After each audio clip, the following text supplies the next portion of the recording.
सभी भक्तों का एक बार फिर से स्वागत है आपके अपने YouTube चैनल भक्तों की फैमिली में। 7 दिन 7 व्रत कथा की आज की हमारी यह छठी वीडियो है और आज की वीडियो में हम श्री शनिदेव जी की व्रत कथा के बारे में जानेंगे। तो बिना कोई देर करते हुए सीधा व्रत कथा को जानते हैं। एक समय सूर्य, चंद्रमा, मंगल, बुध, बृहस्पति, शुक्र, शनि, राहु और केतु इन ग्रहों में आपस में झगड़ा हो गया कि हम सब में से बड़ा कौन है।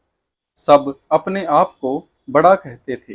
जब आपस में कोई निश्चय न हो सका तो सब के सब आपस में झगड़ते हुए इंद्र के पास गए और कहने लगे कि आप सब देवताओं के राजा हो, इसलिए आप हमारा न्याय करके बतलाओ कि हम नवों ग्रहों में से सबसे बड़ा कौन है। राजा इंद्र उनका प्रश्न सुनकर घबरा गए और कहने लगे कि मुझ में यह सामर्थ्य नहीं है जो किसी को बड़ा या छोटा बतलाऊं। मैं अपने मुख से कुछ नहीं कह सकता। हाँ, एक उपाय हो सकता है। इस समय पृथ्वी पर राजा विक्रमादित्य दूसरों के दुखों का निवारण करने वाला है, इसलिए तुम सब मिलकर उन्हीं के पास जाओ, वही तुम्हारे दुखों का निवारण करेंगे। ऐसा वचन सुनकर सभी ग्रह देवता चलकर भूलोक में राजा विक्रमादित्य की सभा में जाकर उपस्थित हुए और अपना प्रश्न राजा के सामने रखा। राजा उनकी बात सुनकर बड़ी चिंता में पड़ गए कि मैं अपने मुख से किसको बड़ा और किसको छोटा बतलाऊं। जिसको छोटा बतलाऊंगा वही क्रोध करेगा। परंतु उनका झगड़ा निपटाने के लिए एक उपाय सोचा। उन्होंने सोना, चांदी, कांसा, पित्तल, शीशा, रांगा, जस्ता, अभ्रक और लोहा, नवों धातुओं के 9 आसन बनवाए। सब आसनों को क्रम से जैसे सोना सबसे पहले और लोहा सबसे पीछे बिछाए गए। इसके पश्चात राजा ने सब ग्रहों से कहा कि आप सब अपने अपने सिंहासनों पर बैठिए। जिसका आसन सबसे आगे वह सबसे बड़ा और जिसका आसन सबसे पीछे वह सबसे छोटा जानिए। क्योंकि लोहा सबसे पीछे था और वह शनिदेव का आसन था, इसलिए शनिदेव ने समझ लिया कि राजा ने मुझको सबसे छोटा बना दिया है। इस पर शनि को बड़ा क्रोध आया और कहा कि राजा, तू मेरे पराक्रम को नहीं जानता। सूर्य एक राशि पर 1 महीना, चंद्रमा 2.25 महीना 2 दिन, मंगल 1.5 महीना, बृहस्पति 13 महीने, बुध और शुक्र 1 महीने, परंतु मैं एक राशि पर 2.5 अथवा 7.5 साल तक रहता हूँ। बड़े बड़े देवताओं को भी मैंने भीषण दुख दिया है। राजन सुनो, राम जी को 7.5 आई और वनवास हो गया और रावण पर आई तो राम को लक्ष्मण ने सेना लेकर लंका पर चढ़ाई कर दी, रावण के कुल का नाश कर दिया। हे राजा, अब तुम सावधान रहना। राजा कहने लगा, जो कुछ भाग्य में होगा देखा जाएगा। उसके बाद अन्य ग्रह तो प्रसन्नता के साथ चले गए, परंतु शनिदेव बड़े क्रोध के साथ वहां पर सिधारे। कुछ काल व्यतीत हो जाने पर जब राजा को 7.5 की दशा आई तो शनिदेव घोड़ों के सौदागर बनकर अनेक सुंदर घोड़ों के सहित राजा की राजधानी में आए। जब राजा ने सौदागर के आने की खबर सुनी तो अश्वपाल को अच्छे अच्छे घोड़े खरीदने की आज्ञा दी। अश्वपाल ऐसी अच्छी नस्ल के घोड़े देखकर और उनका मूल्य सुनकर चकित हो गया और तुरंत ही राजा को खबर दी। राजा उन घोड़ों को देखकर एक अच्छा सा घोड़ा चुनकर सवारी के लिए चढ़ा। राजा के घोड़े की पीठ पर चढ़ते ही घोड़ा जोर से भागा। घोड़ा बहुत दूर एक बड़े जंगल में जाकर राजा को छोड़कर अंतर्ध्यान हो गया। इसके बाद राजा अकेला जंगल में भटकता फिरता रहा। बहुत देर के पश्चात राजा ने भूख और प्यास से दुखी होकर भटकते भटकते एक गवाले को देखा। गवाले ने राजा को प्यास से व्याकुल देखकर पानी पिलाया। राजा की उंगली में एक अंगूठी थी, उसे निकाल कर प्रसन्नता के साथ गवाले को दे दी और शहर की ओर चल दिया। राजा शहर में पहुंचकर एक सेठ की दुकान पर जाकर बैठ गया और अपने आप को उज्जैन का रहने वाला तथा अपना नाम वीका बतलाया। सेठ ने उसको कुलीन मनुष्य समझकर जल आदि पिलाया। भाग्यवश उस दिन सेठ की दुकान पर बिक्री बहुत अधिक हुई। तब सेठ उसको भाग्यवान पुरुष समझकर भोजन कराने के लिए अपने साथ ले गया। भोजन करते समय राजा ने आश्चर्य की बात देखी कि खूंटी पर हार लटक रहा है और वह खूंटी उस हार को निगल रही है। भोजन के पश्चात कमरे में आने पर जब सेठ को कमरे में हार न मिला तो सबने यही निश्चय किया कि सिवाय वीका के और कोई इस कमरे में नहीं आया, अतः अवश्य ही उसी ने हार की चोरी की है। परंतु वीका ने हार लेने से मना कर दिया। इस पर 5-7 आदमी इकट्ठे होकर उसको फौजदार के पास ले गए। फौजदार ने उसको राजा के सामने उपस्थित कर दिया और कहा कि ये आदमी तो भला प्रतीत होता है, चोर मालूम नहीं होता, परंतु सेठ का कहना है कि इसके सिवाय और कोई घर में आया ही नहीं, अवश्य ही इसी ने चोरी की है। तब राजा की आज्ञा का तुरंत पालन किया गया और वीका के हाथ पैर काट दिए गए।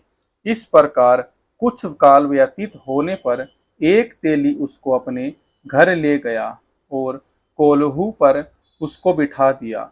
वीका उस पर बैठा हुआ जुबान से बैल हाँकता रहा। शनि की दशा समाप्त हो गई और एक रात को वर्षा ऋतु के समय वह मलहार राग गाने लगा।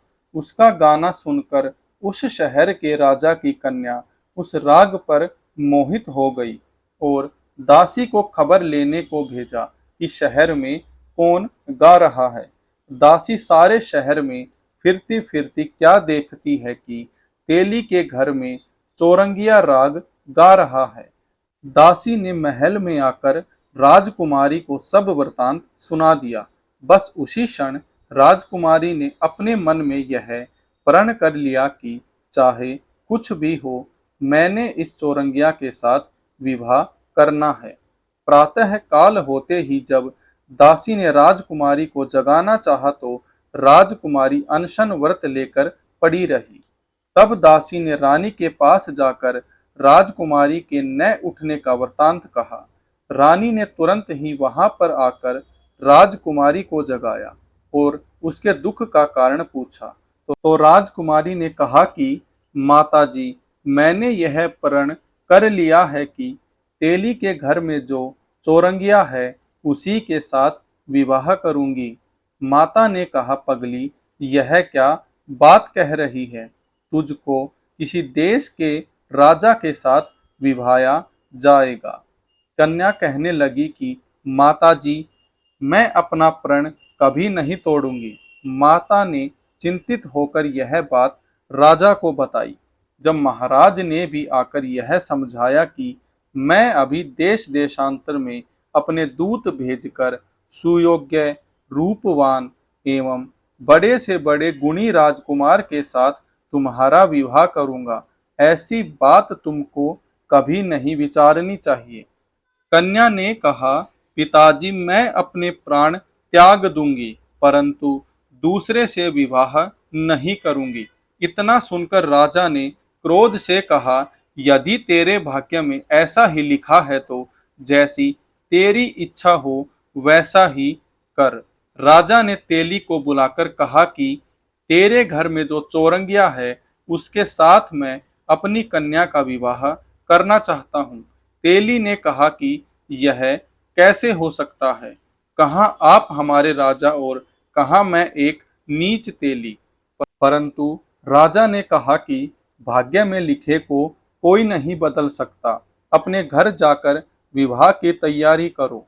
राजा ने उसी समय तोरण और वंदवार लगवाकर अपनी राजकुमारी का विवाह चौरंगिया बना विक्रमादित्य के साथ कर दिया।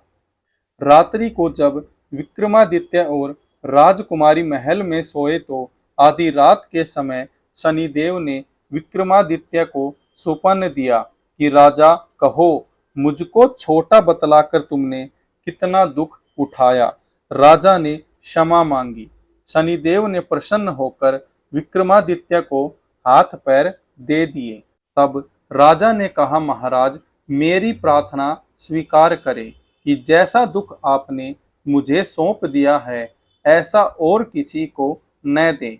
शनिदेव ने कहा कि तुम्हारी यह प्रार्थना स्वीकार है।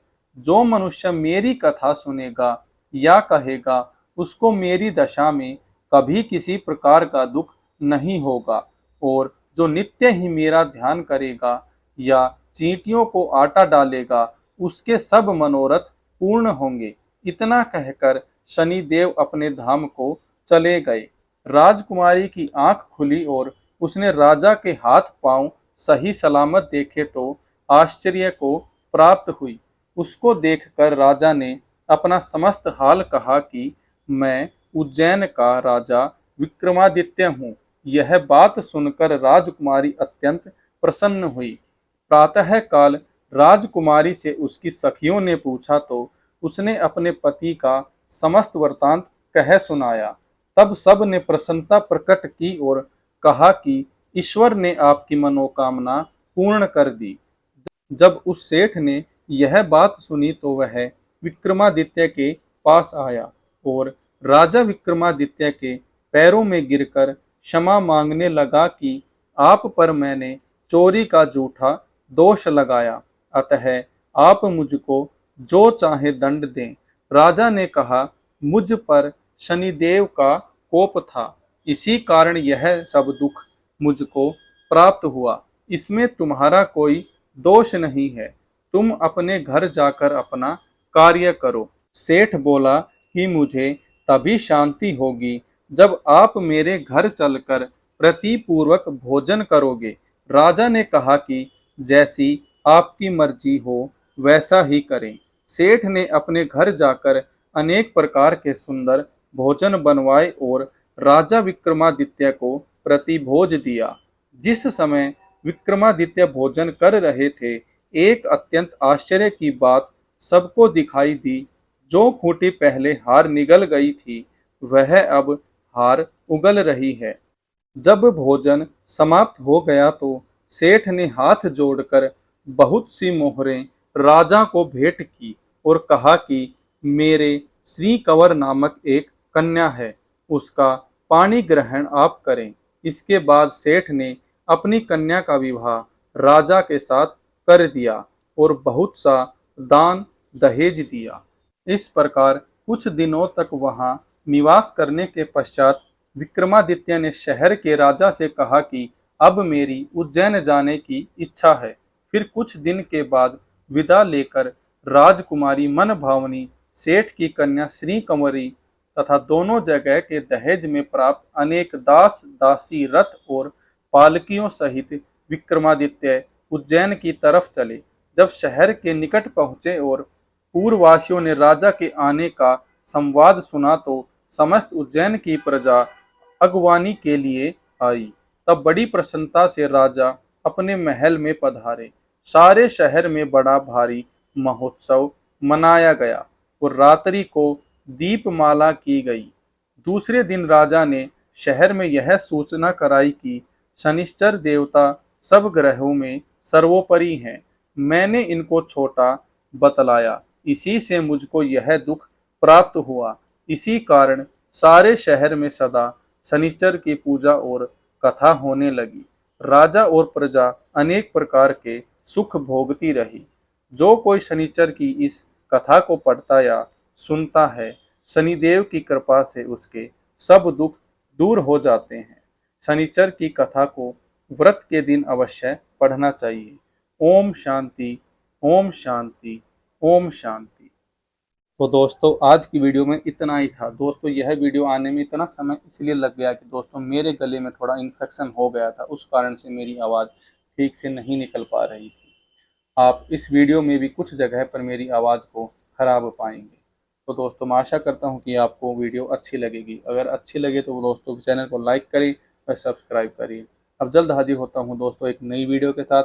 तब तक के लिए जय हिंद, जय भारत, जय श्री शनिदेव।